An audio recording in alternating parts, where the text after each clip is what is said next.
আসসালামু আলাইকুম ভিউয়ার্স। বাংলাদেশের সর্বশেষ আপডেট সংবাদে আপনাদের স্বাগত। জানিয়ে দেব হাতে থাকা সর্বশেষ আপডেট বাংলা সংবাদ। প্রথমেই সংবাদ শিরোনাম। 15ই আগস্ট নিয়ে শেখ হাসিনার বার্তা।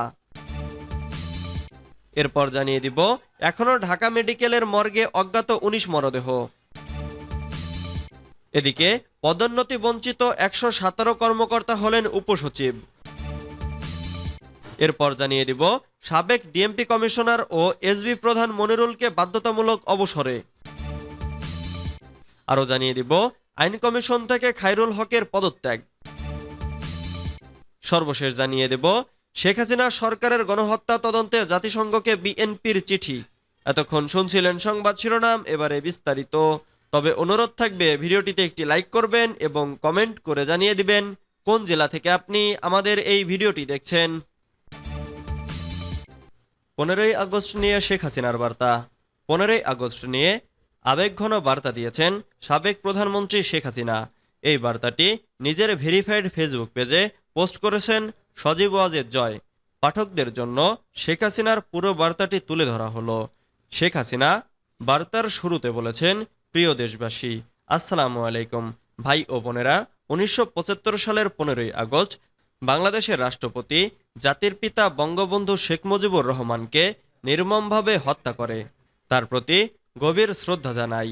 একই সঙ্গে আমার মা বেগম ফজিলাতুন্নেসা, আমার 3 ভাই মুক্তিযোদ্ধা ক্যাপ্টেন শেখ কামাল, মুক্তিযোদ্ধা লেফটেন্যান্ট শেখ জামাল, কামাল ও জামালের নবপরিণীতা বধূ সুলতানা কামাল ও রেজি জামাল, আমার ছোট ভাই যার বয়স মাত্র 10 বছর ছিল শেখ রাসেলকে নির্মমভাবে হত্যা করে।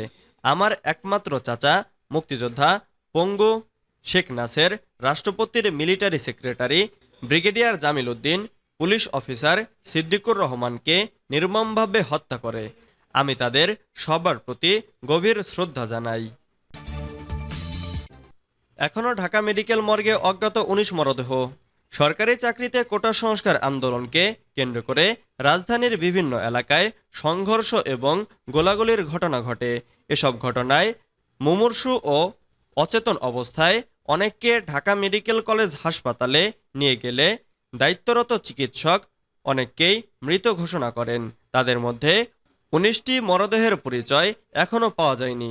ফলে অজ্ঞাত হিসেবে মরদেহগুলো ঢামেক মর্গের হিমাগারে রাখা হয়েছে। এ বিষয়ে ঢামেক হাসপাতালের পরিচালক ব্রিগেডিয়ার জেনারেল মোহাম্মদ আসাদুজ্জামান বলেন, আমাদের ঢাকা মেডিকেল কলেজ হাসপাতালের মর্গের হিমাগারে এখন পর্যন্ত 11টি অজ্ঞাত মরদেহ রয়েছে। এদের মধ্যে আজকের 4টি মরদেহ পুলিশের কাছে হস্তান্তর করা হবে। বাকিগুলো আমরা মর্গে রেখেছি, যদি নিহতদের পরিবারের কেউ স্বজনদের খোঁজ পায় সে আশায়। তিনি আরও বলেন, আমাদের হাসপাতালের পক্ষ থেকে শনাক্তের জন্য সর্বাত্মক সহযোগিতা অব্যাহত রয়েছে। আমরা এখন পুলিশের সহযোগিতায় এই অজানা 11টি মরদেহ বৈষম্যবিরোধী ছাত্র আন্দোলনের ঘটনায় নিহত হয়েছিল কিনা সে বিষয়টি শতভাগ নিশ্চিতের চেষ্টা করছি। তবে এ বিষয়ে আমাদেরকে আরও কিছুদিন সময় দিতে হবে। পদোন্নতি বঞ্চিত 117 কর্মকর্তা হলেন উপসচিব। উপসচিব পদে ভূতাপেক্ষ পদোন্নতি পেয়েছেন 117 কর্মকর্তা। তারা পতন হওয়া আওয়ামী লীগ সরকারের আমলে পদোন্নতি বঞ্চিত ছিলেন।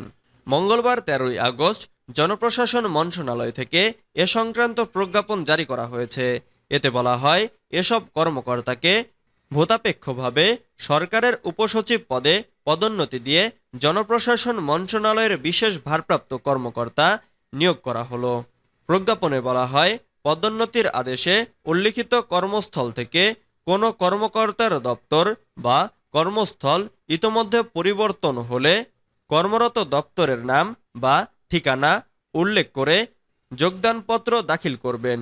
উপসচিব পদে পদোন্নতি পাওয়া কর্মকর্তারা ভূতাপেক্ষিকভাবে বিধি মোতাবেক আর্থিক সুবিধা প্রাপ্য হবেন।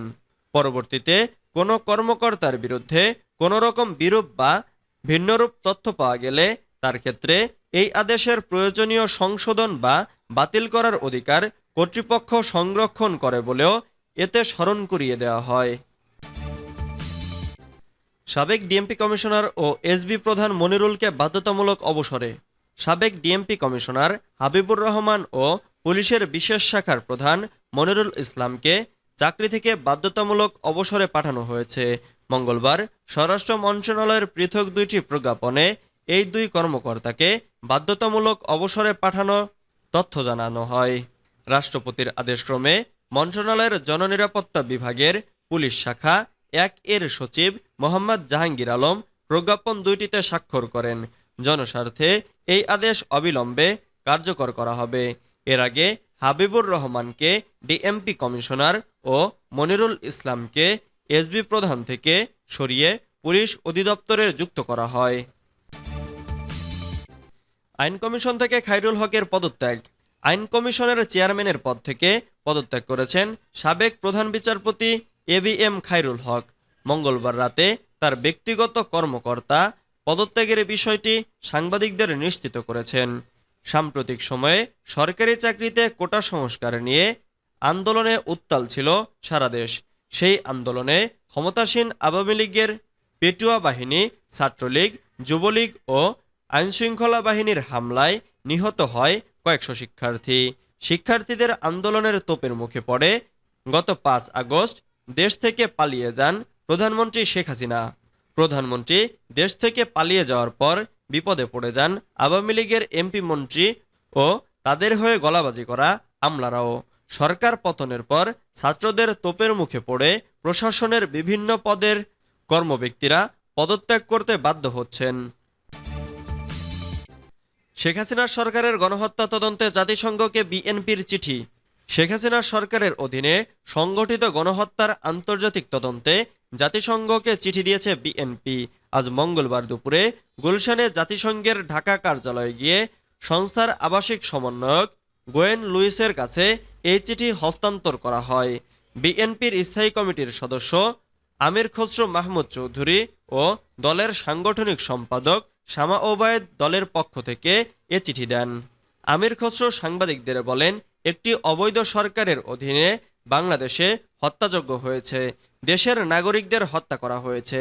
এসব ঘটনার নিরপেক্ষ আন্তর্জাতিক মানের তদন্তের জন্য জাতিসংঘকে অনুরোধ করা হয়েছে। আমির খসরু আরও বলেন যে হত্যাযজ্ঞ ও গুমের ঘটনা ঘটেছে তা উন্মোচন হওয়া প্রয়োজন। আগামী দিনে বাংলাদেশে কেউ যেন এ ধরনের ঘটনা ঘটানোর সাহস না করে।